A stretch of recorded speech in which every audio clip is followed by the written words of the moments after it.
Hello, I'm Reverend Dr. William J. Barber II, co-chair of the Poor People's Campaign, a national call for moral revival. And I'm here with my esteemed co-chair, the Reverend Dr. Liz Theoharis, and the whole host of the Poor People's Campaign across the nation, but specifically tonight in Texas. Oh, we love Texas, and we love the Poor People's Campaign in Texas. Now, we've been doing these Senate town halls, North Carolina, Mississippi, we are all over the country, Kentucky, because we understand that in an election, the race for the Senate is critical, particularly when it comes to the policies that impact poor and low wealth people. We understand that the Senate is the place where bills can either live or die in the Senate. We also know that when it comes to the United States Senate, that you have the power to confirm judges, the power on the federal level and on the Supreme Court level,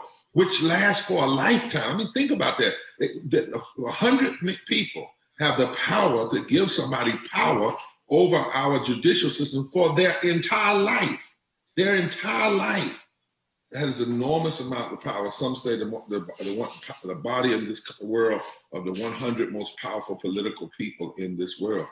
Now, we also understand that in the South, too often people have said the South is one way. Some people say it's red. Some people say it's conservative. Some people say it's this or that. But our research says mostly what it is unorganized, because the reality is we've done a study, and that recent study said if poor and low wealth people in the South voted at the same level as those that make $50,000 and above, and if poor and low wealth people of every race, creed, and color, particularly Black and white, Latino, would join together around an agenda and support candidates that are about their agenda, they could fundamentally change the entire United States Senate. Isn't that something? In fact, the study we did just said that 15 states are between 1 and 19% could change it. 1% in Michigan, 19% in North Carolina, somewhere between 10 and 11% in Texas.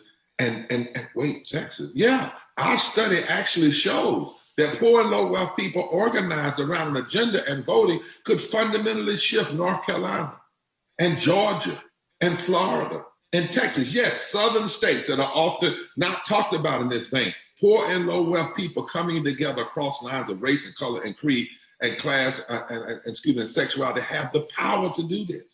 And one of the ways that has to happen is we have to talk honestly about the pain and the poverty, but then also show the power. And the Poor People's Campaign in Texas is no joke. They are none to be played with. They are organizing all across Texas because they see what is possible. It doesn't matter to them what the commentators on TV say and what the news people say. They say the South will not be forgotten. And Texas will not be the last one again to figure out that freedom has come. Oh no, it won't be a 2 years anymore. It won't be a Juneteenth. We're gonna let it be known right now that freedom and liberation and political power is possible right now, not the next election, but right now. So that's why we've had these Senate town halls. Now we invite both sides of the aisle, and we tell on the side that doesn't come. So you'll hear about that in a minute. But it's not that they didn't get an invite. They got an invite, but they didn't want to come. But we invite those who come to come. The media is on. We'll have thousands of people online from all over Texas, and then those thousands of people can cross-post and push this out even further. And so even before we get started, we want a video to kind of shape how serious this is. It is serious business, especially when we have a time now where some people are running for office and in your face. Now, this is not partisan. This is just what's happening. They literally are saying, vote for me, I'll take your health care and let you die. Vote for me, I'll block your living wages. Vote for me, and I'll poison the environment. Isn't that something that people have the gall to say that? And we have the right. You can vote for them if you want to. I mean, you literally have that right to do it. But at least we ought to know where people stand on the critical issues. And so there's Pain and Poverty video coming up now that shows this connection and intersectionality across the board. And then the Reverend Dr. Liz Theoharis is going to come with remarks. And then I'm going to introduce Jennifer after that. Matter of fact, let me do it now. You just come on after Reverend Liz, who's a member of the Texas Poor People's Campaign Steering Committee. We just found out we might be distant cousins or something. I don't know. We just found out we got a whole lot of connection. And that's a cool thing in times like these. So she's with the Texas Poor People's Campaign. She's going to come on for a minute or so and greet us. And then we're going to hear a 5-minute statement from Miss MJ Hegar. Is that right? MJ. I like that. MJ, who's running for the United States Senate from the state of Texas, But first, let's see what it looks like out here for real, even before COVID, and why we can't be quiet or silent or inactive anymore.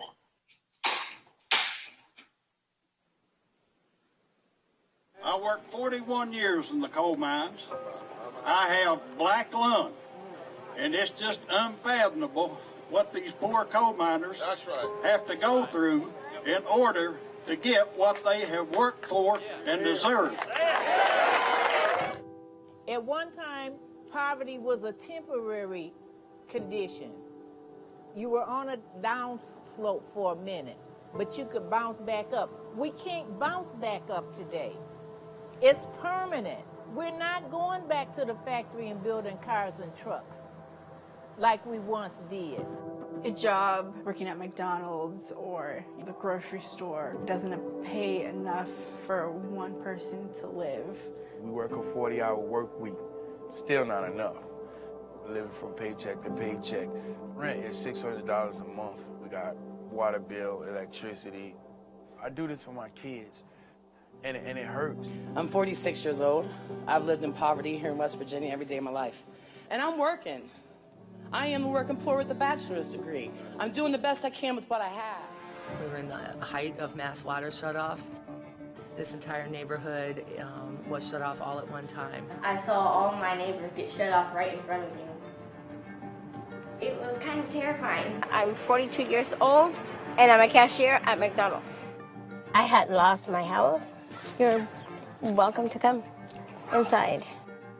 There's a lot of people that are living in their cars.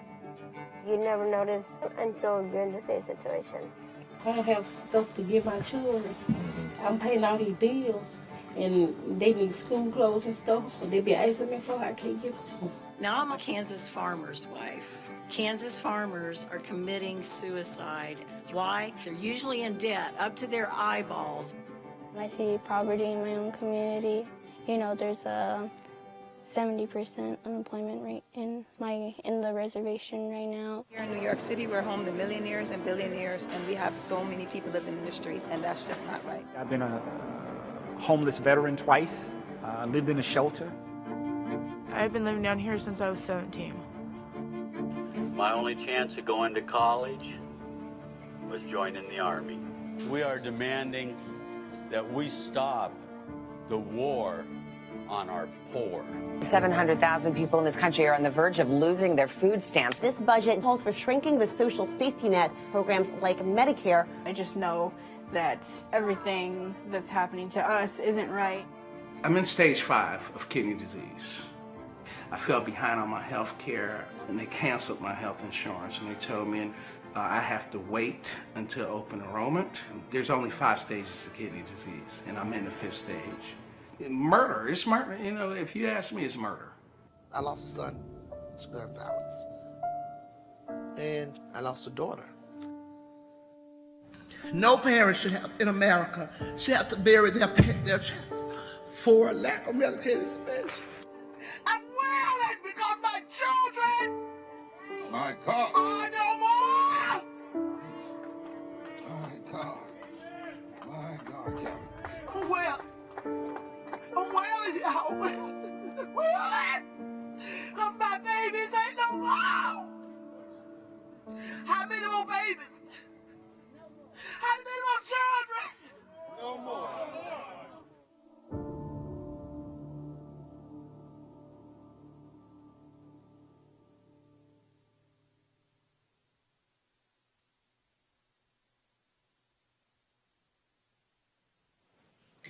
Well, thanks so much for joining us. As Irvin Barber said, my name is Reverend Dr. Liz Theoharis, and I have the honor of being co-chair of the Poor People's Campaign, a national call for moral revival. As he said, this is a nonpartisan forum. We send invitations to both candidates for the U.S. Senate from Texas, John Cornyn and MJ Hegar, for this program at the same time. We want to thank MJ Hegar for agreeing to join us to respond to the priorities of poor and low-income Texans. which are all too often ignored by politicians, regardless of party. We've repeatedly called, emailed, sent a certified letter to John Cornyn's campaign and have not been able to get a response. But the issues and priorities of poor and low-income Texans are far too urgent to ignore any longer. And so we are pleased that we are holding this Senate Town Hall with MJ Hegar. If you're joining us for the first time, the Poor People's Campaign is engaged in a We Must Do More campaign. It's about getting involved, signing up to help protect the vote, unleash the power of poor and low-income voters. For more information, you can go to vote.poorpeoplescampaign.org. And we have the goal of calling and texting more than 2 million poor and low-income voters by Election Day. We need you to sign up and get involved.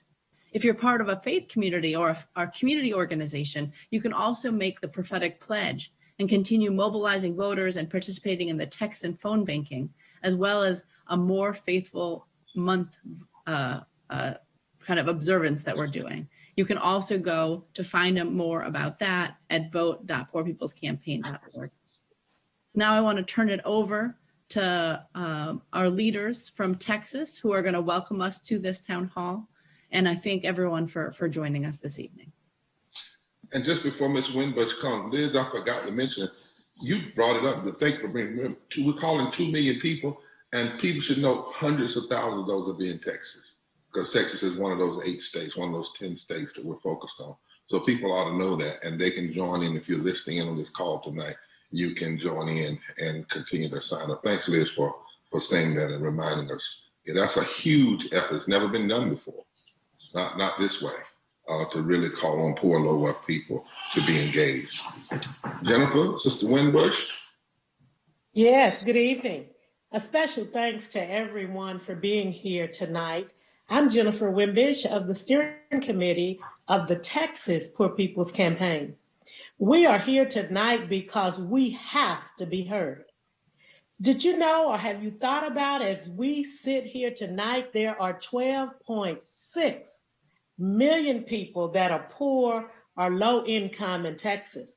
That's 44% of our population. Can you think about that? Since July, more than 3.9 million renters are at risk of being evicted, and 9.9 million because of this crisis are in a situation where they could lose or have lost their income. We're in a situation where we have in Texas critical people on the front lines who are afraid because they don't have the PPE that they need, that they could go take the COVID home.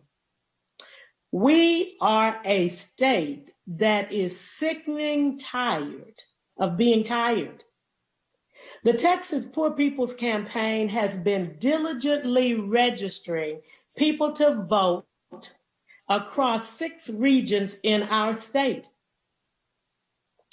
This is often some work that we must all do, not often, it is work we must all do, because we know a change will come only when we get out, get tired, our voices are heard, and we demand certain things. On behalf of the Texas campaign, we want to thank all of our guests for being here. Welcome to Texas if you're not from Texas, and for sharing and talking and being with us tonight. Thank you very much. In Texas, we are 12 million. Did y'all hear that? 12 million. That's not some drop in the bucket. 12 million people are poor and low wealth. In this country, we are 140 million. 43% of the nation, 42% of the state in Texas. You can't ignore that. You can't ignore that. That's power. It's a grotesque number, but if you flip it over, it's also a lot of power. And then we know that in addition to that, we are 64 million in this country, poor and low wealth people who right now are already eligible to vote. Don't have to do anything else. They're already eligible. 34 million didn't vote last time, 29 million did. And Sister Hegar, as you come, we did a study with Columbia University. Here are the top 3 reasons people didn't vote were poor and low wealth. First one is they don't hear anybody talking about them. That's the number one reason. They say politicians don't talk about us. Even though we're 140 million people, even though we're 12 million strong in Texas, we hear the middle class, we hear the wealthy. The second reason is they can't get off jobs because the majority of poor people are white women and working. White women and working. The majority of poor people are white women and work. They just work for less than a living wage. And that's why it's poor and low wealth. They can't get off jobs. They don't have transportation. And then the third reason is voter suppression, racist voter suppression. It's targeted at Black and brown people, but ends up, and Latino people and indigenous people, but ends up hurting all people, even women. I don't have time to do it tonight, but we did a study one time on the way in which photo ID is targeted at Black people, but it ends up hurting about 40% of white women too. And we've been under these illusions that have not allowed us to look past this trickery and see how really what happens is this trickery of racism and classism is simply used to elect power, to put people in power who are more concerned about treating corporations like people and people like things. But you chose to come on tonight. You chose as a candidate for the Senate. And I'm not going to ignore 12 million people in my state, 140 million people in my country. And for that alone, we thank you for coming on. We wish Brother Cornyn had, but we just got to tell on him. He wouldn't come on. He wouldn't come on. Let me say that one more time. He wouldn't come on. 12 million people in his state, he wouldn't come on. Poor People's Campaign is made up of everybody, Black and white and brown and gay and straight, but he wouldn't come on. That's all right, but you came on. And so we turn it over to you now for 5 minutes. Rob, after she finishes, because you know the people who didn't come and who did come, and you are always ready to go, I want you to lead in calling on the people for their questions and their comments. Will you take that over? Thank you so much. Ms. Hegar? Yes, sir. Thank you. You're not alone. He has canceled or declined on multiple things.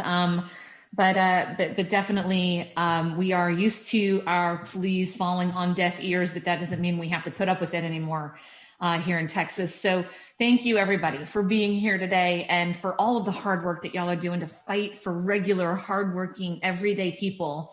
Here in Texas, we're juggling 3 minimum wage jobs at a time sometimes to make ends meet. That's how I was raised. My mom had working 3 jobs, you know. For those facing poverty, especially during this economic crisis that's put millions of Texans and Americans out of work, I'm grateful for the work that y'all are doing. For those that may not know me, I grew up in very rural Republican Texas. I kind of grew up a little bit like a low information voter and a little apathetic and feeling like nobody was talking about the issues that were important to me and my family. And I hear you when you say that. And then I spent 12 years in the military, 5 years working in healthcare. And I think that's the kind of experience that's really important that we send to DC. I spent 2 years working in tech, and I got both an undergraduate and my executive MBA through UT Austin, through the military. So that's a little bit about me. You know, I have worked minimum wage jobs. I've waited tables. I've been laid off right after I had my first kiddo. I've worried about where I'm going to get my health care from. I've worried about whether or not Social Security will be there for me. And right now, I just don't see a lot of politicians in DC who understand the challenges that they've been charged with finding solutions to. So I'm not sure why we're surprised when they fail. But I'm running for Senate because I took an oath to support and defend our Constitution when I put on the uniform. And I don't believe I've been relieved from that oath because I no longer wear the uniform, but also because of my ardent desire to protect the world that my 2 young boys and all of our kids are growing up into this country that is known for the American dream, is supposed to be offering people opportunity to be able to work hard to better their circumstances. And I'm cognizant of the world that they're going to inherit from us. We need to fight to ensure that Texas is a place where, regardless of where you were born or how much money your family has, people have equal opportunity to build good lives and build that generational wealth for their families and better their circumstances. And I'm committed to uplifting the voices of Texans on the front lines of the economic crisis and our frontline workers that are being asked to risk their lives to keep our world and our country moving forward and keep grocery shelves stocked. We have a real opportunity this election to shift the gears of power away from the ultra wealthy special interests toward regular everyday Texans. I've been to every corner of this great state, and I'm here to tell y'all this is the year we're going to take this state back from the bootlickers and give it back to the fighters, because that's who we are in Texas. He has big corporate donors and PACs on his side. I am endorsed by End Citizens United because I am committed to getting corporate PAC money out of politics. It's a big part of the dysfunction and the reason why they can't get anything done. There are some very powerful people trying to stop us. Let's be very clear. John Cornyn is their lapdog and their lackey, and they want him right where he is, protecting their profit margins and their bottom line. And I can understand why he'd be afraid to come on this forum and answer these direct questions, because frankly, he can't answer them because he hasn't been fighting for us. And it's very clear. These powerful people are donating millions to his campaign, from the insurance industry, big pharma, the private detention centers, the gun lobby. But guess what? They're not that powerful because there are more of us than there are of them. And when we realize that, there is so much power in that. When we stand together, there is nothing they can do to stop us. And that's what's got them so scared. If we all focus on the mission in front of us, if we keep organizing in our communities, if we refuse to be silenced, if we make sure everyone goes and votes and brings 5 friends with them to the polls and just vote, and overcome that voter suppression, Texas has just been named the most restrictive voting state in the country. If we can do that, if we can keep focused and keep working, we're going to win this. And we're going to elect servant leaders up and down the ballot who are fighting for regular, hardworking folks like us.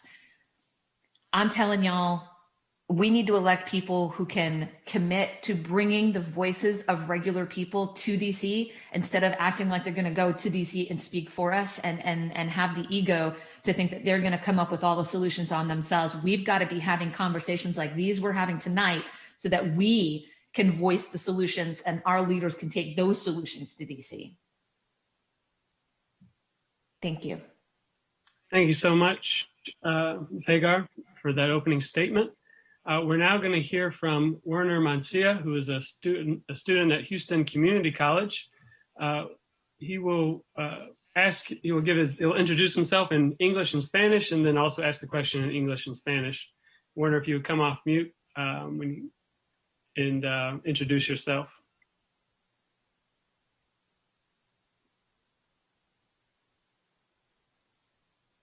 I think you're good. Yeah, my name is Werner, Spanish. Durante esta época del COVID-19, mi padre, que es un hombre hábil, no consiguió tanto trabajo como antes. La gente deja de necesitarlo para trabajar. Así que entre menos dinero en nuestra casa para pagar las cuentas. Con el cierre de la escuela perdí mi trabajo de estudio. Esto también fue un golpe para mi familia porque nuevamente significó menos dinero entrando en la casa. Mi madre ya no trabaja porque tiene que quedarse en casa con mi hermana que tiene 11 años y está haciendo aprendizaje virtual. Mi familia ha tenido que gastar sus ahorros, facturas para mantener al día. Todos los miembros en mi familia estamos muy estresados porque no está seguro de cómo pagar las facturas. En Texas, además de los 12 millones de personas pobres y de baja ingreso, hay 4 millones de personas que carecen de seguro médico y 5.3 millones ganan menos de 15 por hora. ¿Cómo va a abordar su campaña específicamente a estos problemas de pobreza, seguridad, atención médica y salario digno? ¿Y cómo desafiará el mito de la escasez que afirma que no hay suficiente para que todos prosperen en nuestro estado? Okay, my name is Werner Mancia. During this time of COVID-19, my father, who is a handyman, did not get as much as work as previously had. People start needing him to work, so he has less money coming into our home to pay bills. With the closure of a school, I lost my work study job. This was also a blow to my family because, again, It means less money to coming into the home. My father is no longer working because she has to stay at home with my sister, who is 11 and doing virtual learning. My family has to spend their saving and bills to keep it up. There is a lot of stress on everyone in my family because they're not sure about how bills will be paid. In Texas, in addition to the 12.6 million poor and low-income people, there are 4.9 million people who lack health insurance and 5.3 million make less than 15 per hour. How your campaign going to address those issues on poverty, inequity, healthcare, and living wage? And how will you change the math that there is not enough for everyone? So, Werner, thank you for your question. This is really important. This idea that somehow if we expand opportunity and enable people to have better lives, it's somehow reducing the size of the pie for those who have more. It is a myth. And I think that we need to make sure that we elect people who have faced our challenges, not only because I think we're more effective at finding solutions to those challenges, but because we understand the economic truth that regular hardworking people are actually the backbone of our economy. This is the right thing to do to fight hard for living wages and to incrementally increase the minimum wage. And we have to do this responsibly in partnership with small businesses and everything. But I mean, if you go back to the time in our economy when we were the strongest in our history, and then you take that minimum wage and you adjust it for inflation, it's actually much higher than $15 an hour. So we are hobbling our own economy when we are not enabling the hardworking middle class of this and lower, economic status groups to be able to have the income that it takes to keep food on the table and keep a roof over their heads. We have Republicans that want to demonize the programs that are providing people a social safety net, but they don't understand that their policies are increasing the number of people who need that type of help because they're just fighting to line the pockets of their corporate special interests. So, I think we need to fight harder for union rights. I lost my dad to a workplace accident. I lost my job in the military by fighting for workers' rights. I think that states that have stronger unions and rights to organize look out for working people and give us an opportunity to organize and to, be able to fight for ourselves. But also they expand jobs, they expand access to vocational training and apprenticeship programs. And I just think that that's a big key. So fighting for a higher wage, fighting for union rights, but also we don't talk enough about reducing the cost of living. And there's a lot we can do in housing to reduce the cost of living, but I only have less than 2 minutes left. So I have to address the other thing you said, which was healthcare. We had a healthcare crisis in this country before COVID. And the broken healthcare system and the high number of people without care is why we can't get the pandemic under control in Texas. I worked in healthcare for 5 years. And like I mentioned, I got laid off. And the high number of people without access to care is not only egregious and it is a human right to have access to care, but because of the high number of people who can't pay because they're not covered, we're spreading costs in the highest possible cost setting, the emergency rooms and the urgent care. And so the costs that people are paying now are it took me like 2 years to pay off having one of my kiddos. And I thought we had good insurance. So there's a lot that's happening that we can fight for. We need to fight for a public option, I believe, because I believe that the best care I ever got was when I had access to TRICARE, which is something that they give to the military when you're not near a military base that has military medical care, which, by the way, military medical care is the single provider government-run type healthcare that John Cornyn is trying to scare people about. I am not advocating for that. I have had no choice in my healthcare before, and I will never allow that to happen to Texans on my watch. I believe we need access to a public option like military TRICARE, which is basically like military Medicare. because that provides us access to care. It provides people a way to, if they want to start a small business, they can quit their job and be entrepreneurs. It provides people, in times now, like we have a record unemployment, but it still preserves choice. And so there's a lot more I want to say on this, but I'm out of time. So there's a lot we can do, but thank you, Werner, for your question and for lifting up this issue. Thank you for answering. Thank you, Ms. Hegar. And I want to thank you for something you just did. You may not realize that you did it.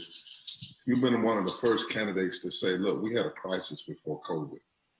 Mm-hmm. And I think the worst thing to do is people say, things got so bad after COVID. No, things got worse. Yeah. It's not like people got poor low wealth after COVID. They didn't have health care after COVID. That's the problem. Imagine what the world would be like if we had living wages and health care for everybody prior to COVID.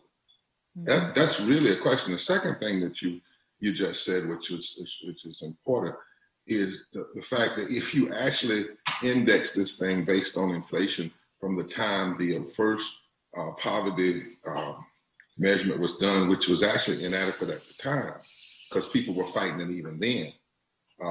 We tend to forget that same people, the cousins are the same people that fought Franklin Delano Roosevelt over Social Security. Their cousins are now fighting over healthcare. It's not like it's some new group. But anyway, be over 15.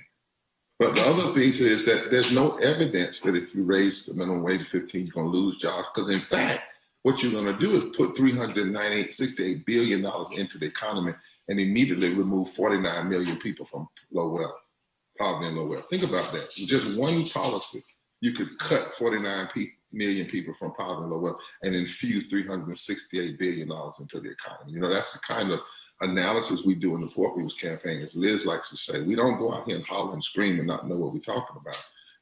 We have policies and footnotes because poor and low wealth people deserve that. We got to break through these crazy myths. So I think it's, and I'm glad that you mentioned that tonight. And then, people like Corn, I wish he was here. God, I wish he was here because we just love a nonpartisan conversation. And this is a nonpartisan conversation, but it'd be great to have it two ways. The senators do have a public option. It's called get elected. I mean, you get elected, you get free health care. Mm-hmm. Paid for by the public. That's a public option. And you get choice with it. Mm-hmm. Now, in fact, you get to choose the best. You get to choose like the Cadillac plan. All you have to do is get elected. That's all you have to do, just get elected. However you want to do it, hook, crook, sneak, cheat, voter suppression, get elected. And you get free health care, paid for by the people, the top of the line. It's amazing to me that then you don't want your constituencies to have what you have. And then not only that, you get a quick pension. I don't think you have to serve about 2 terms to have a pension for the rest of your life. One. No, was it 6 years? Mm-hmm. Oh my goodness.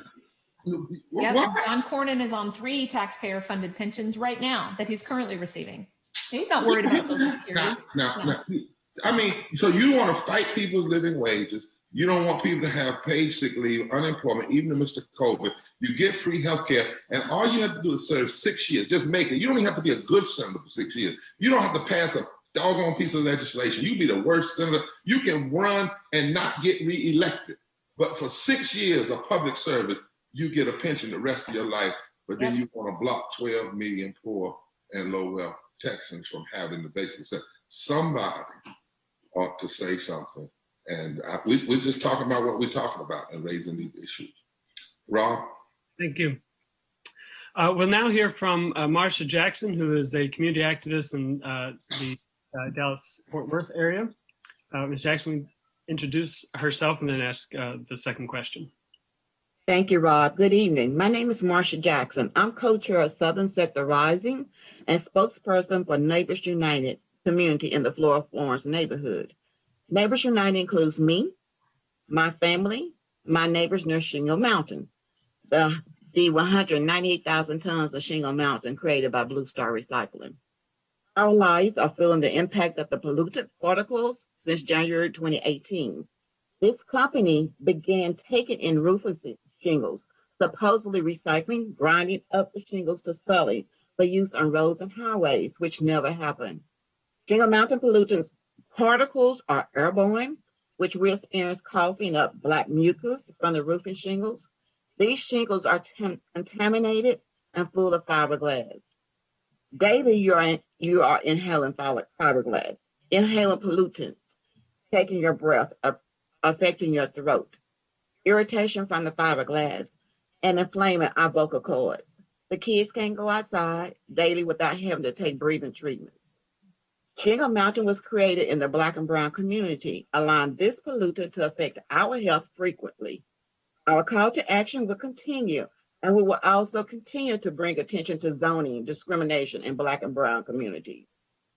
And we know that the attacks on voting rights and voter suppression in Texas is directly tied to communities like mine, building the power to challenge zoning, laws, and environmental racism. Inhaling the fiberglass chokes our voices, just like the attempts to suppress our votes. The current U.S. Senate has refused to restore the protections of the Voting Rights Act. Voter suppression is on the rise across this country, and what is targeted at Black and Brown communities. It hurts poor white and other communities and undermines our democracy. How are you addressing voter suppression, and what are your policy commitments if you are elected? Thank you so much, Marsha, for asking this question. And I also want to talk about environmental racism, but the question's voter suppression. So let's start there and say that, the bishop mentioned earlier, people not being able to get time off work to be able to go vote.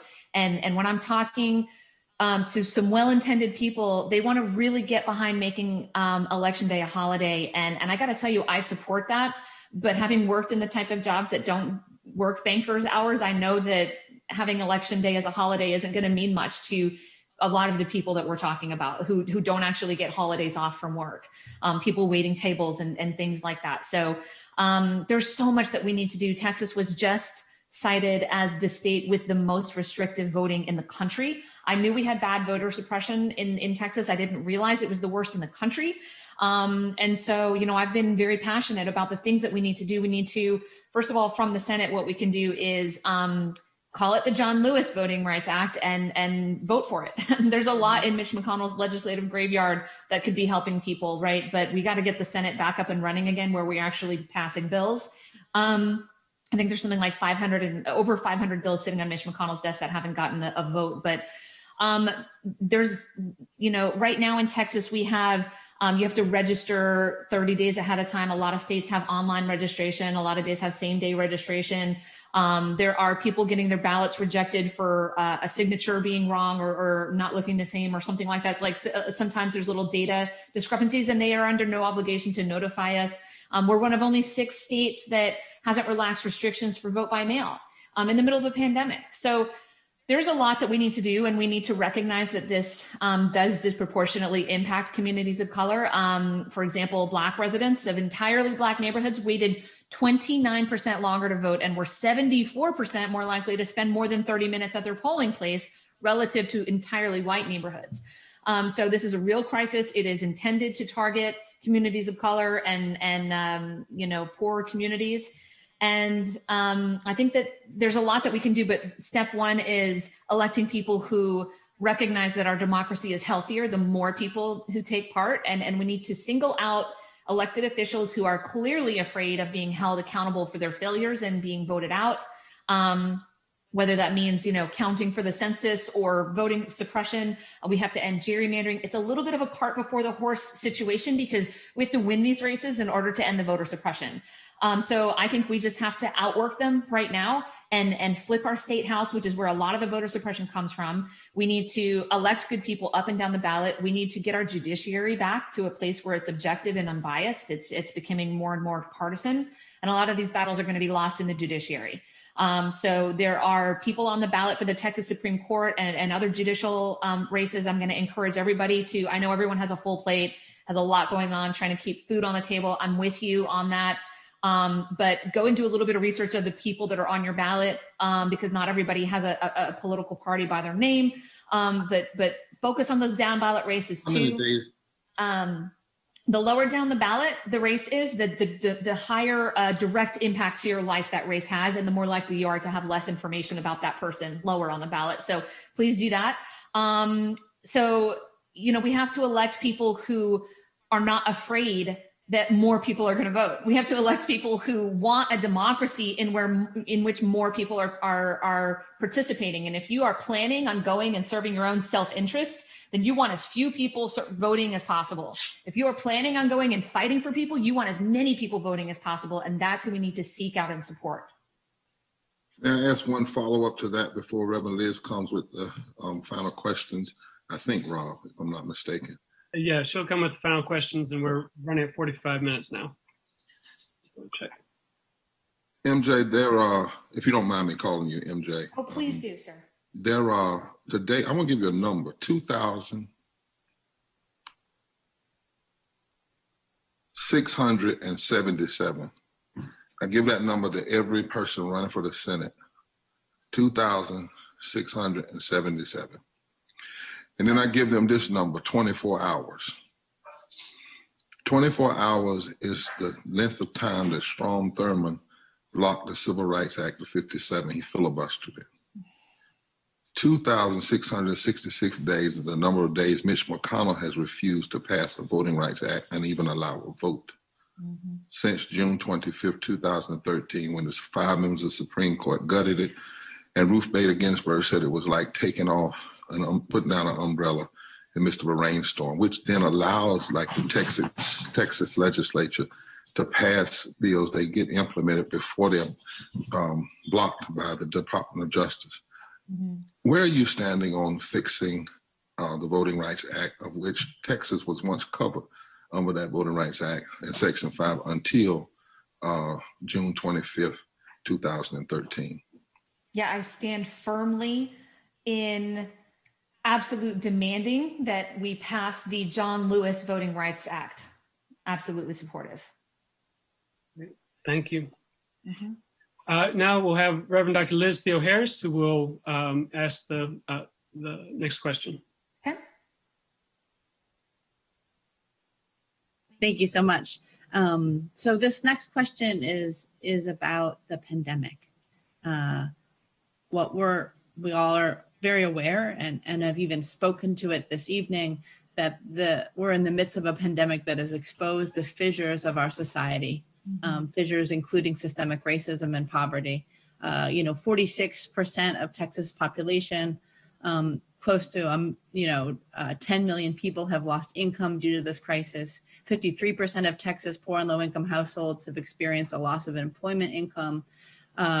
More than 1 million poor and low-income people in Texas have reported that they often or sometimes don't have enough food to eat. And so the question is, if elected, what will your immediate focus in responding to the needs of essential workers, who are often poor and low-income workers, and other poor communities disproportionately impacted by the pandemic?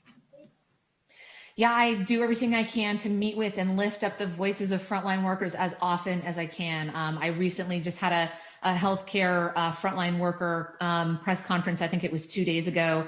I was just in the Rio Grande Valley and I'm heading back there this weekend. I worked in healthcare for 5 years. My father-in-law, who I adore, who is my dad now, is an essential worker. And I feel a lot when I look at how our essential workers and frontline workers are being treated. It feels like we are asking of them what we ask our men and women in uniform. Put yourself on the line, put yourself at risk, do it for your country, keep us going, keep our economy going, keep the grocery shelves stocked. But with our men and women in uniform, we have a commitment to keeping them safe, and we want to give them the equipment that it takes and the training that it takes and the circumstances that it takes. And under other administrations, a healthy State Department and a healthy foreign policy environment, but we're not doing that for our frontline workers. And we're asking, the healthcare workers I talked to a couple of days ago have to buy their own PPE. And John Cornyn's over there fighting for liability protections for negligent corporations that are not protecting people, because that's who's propping up his campaign. So, first thing we can do is get the pandemic under control, right? That's the best thing we can do for our economy and for our frontline workers. In addition to that, there are so many frontline workers coming in contact with a lot of people who can't go and get a COVID test if they're exhibiting symptoms because they don't have access to health insurance and they can't pay for it. It's a perpetuating system, and it's why things just keep getting worse. So, I think that we need to provide sick leave because right now we're not incentivizing people to not spread this virus. We need to pass unemployment insurance extensions that John Cornyn says was a mistake. Over the summer, he said he didn't feel any sense of urgency to pass a second stimulus. Look, here's the point, okay? When Mitch McConnell says, oh, we're not going to pass stimulus until after the election, did anybody else go, oh my God, rent is due on the 1st? Because I sure as hell did. And I don't think we have enough people in office who have had that fear, who have said, well, wait a minute, we can't, what do you mean you're going to wait till after the election? They're playing these political games and they don't understand how it feels to not be able to make your rent or your mortgage or pay your bills. So, you know, I think you ask, what can we do? We need to recognize the places that need help. We need to understand that places like the Rio Grande Valley are dying at 4 times the rate of our state average. We need to recognize that when people can't get access to testing, that is step 1 in protecting their families, protecting themselves, getting care, and not spreading the disease. And people right now can't afford those. So I think this comes from a real place of people like John Cornyn just thinking that we are disposable, just thinking that regular people are somehow less than, measuring our worth based on our net worth, maybe, and we see it with family separation and immigration. We see it constantly that they are treating people like they are less than and like they don't deserve dignity and they don't deserve to be able to pursue happiness, right? Wasn't our country founded on the inalienable rights of life, liberty, and the pursuit of happiness? What happened to that? I'm trying to get our country back to a place where we honor what are supposed to be American values and to get us to a place where we can fulfill our potential as the leaders of the free world and the land of opportunity. We're not doing either of those 2 things right now. We're not securing opportunity and we're not leading the free world. Thank you so much. And so I have one final question, and I'm asking that you would answer the question and then also weave in some closing remarks. Okay.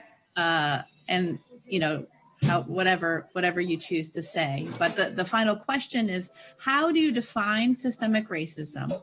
And what policies in your platform are there to address it? And so we appreciate both you being here with us and answering these questions and also closing with whatever statement you have to all the people that have joined us this evening. Thank you so much. Yes, thank you. I define systemic racism as the institutions that are embedded that have either gotten to the state that they're in because of a history of discrimination and racism, or have evolved to a place where they have perpetuated disparities. Things like, 90% of minority-owned businesses did not get the PPP loans that they were hoping for. John Cornyn recently from the Senate floor, and then again, had the gall to repeat it on the debate stage with me, said he didn't think systemic racism existed, and then said because he wasn't a racist. I don't know if he actually thinks everybody has to be a racist, although he clearly doesn't understand implicit bias and could use a class. But you know, for him to think that it requires that everyone be a racist for systemic racism to exist blows me away, that he could be an 18-year senator and not understand what systemic racism is. 90% of minority-owned businesses not getting those PPP loans is not because of one racist person twisting their mustache and saying, ha, ha, ha, I'm going to stop these minority-owned businesses. It's a system. It's an institution. It's relationships with accountants and attorneys and you know, networks and it just goes beyond. It's systems created or lack thereof to inform small business owners on how they can get PPP loans. I talk to minority-owned businesses or business leaders all the time, and some of them say things like, I don't want to take out a PPP loan because I don't want to have I don't like to have debt, and I don't want to have a loan I have to repay. And then I want to get them access to information on how to have those loans forgiven. So it's the system, it's the criminal justice system, it's access to small business capital, it's healthcare disparities, it's, you know, Black women maternal mortality rate being sky high. I mean, we already have a maternal mortality rate problem in Texas, but it's so much worse for Black women. So let's look at the healthcare disparities of underlying conditions that cause that, and food deserts and lack of access to nutrition, but also implicit bias in healthcare and not listening to mothers. And there's too much to cover in this short amount of time, but that's how I define systemic racism. And I think that it's great that we're having conversations about policing reform and criminal justice reform. But we also need to acknowledge that those are symptoms of a bigger problem that we need to address. We need to address those problems with a lack of access to education and healthcare disparities in business capital. We need to undo the damage done by redlining and the attacks on minority-owned businesses that have made it difficult for those businesses and communities to thrive and really build that generational wealth for their families. So there's a lot to unpack there, I think. But it's work that we can do. And I am so grateful to organizations like yours and for having forums like these and for even having conversations with people. I mean, I think our values are aligned from what I can tell. But even I have conversations with folks that I don't necessarily agree with. And I think, to speak to kind of some closing comments, I believe I'm going to be very effective as the next senator from Texas. And sometimes people say, well, you don't have any legislative experience. And I would argue that is a good thing. That I don't know how much more of John Cornyn's experience we can stand here in Texas. I think we need to have term limits because frankly, if you're in DC for too long and you get experience, I think you start to become less effective at fighting for regular people. I have the experience that it takes to be effective. Working minimum wage jobs, struggling, worrying about where healthcare is coming from, worrying about whether or not Social Security is going to be there for me. I don't know if you mentioned that, or if you heard me mention that John Cornyn's on 3 taxpayer-funded pensions right now, not coming to him after he retires, getting right now. Do you think he's ever lost a minute of sleep wondering if Social Security would be there for him? No, of course he's willing to risk privatizing Social Security. He doesn't care whether it fails. He just wants to fight for his corporate donors that want him to privatize it. So he's going to sabotage it as much as he can to make it fail so that he can make the argument to privatize it. Y'all, we are done listening to the BS and the smoke and mirrors and the snake oil salesmen and the slick DC talk. We got to start holding people accountable. We got to start electing people who have our shared experiences and struggles and challenges, who have a proven track record of taking on really tough problems and fixing them. I haven't even been able to tell you about my time in DC as a private citizen, fighting and building broad bipartisan coalitions. I've done it before. I can do it again. Stand with me, and I will not go to DC and speak for you. I will speak to you and have you speak to me, and I will hear you and listen, and we will collaborate on solutions, and I will take those solutions to DC and fight for them. Thank you so much.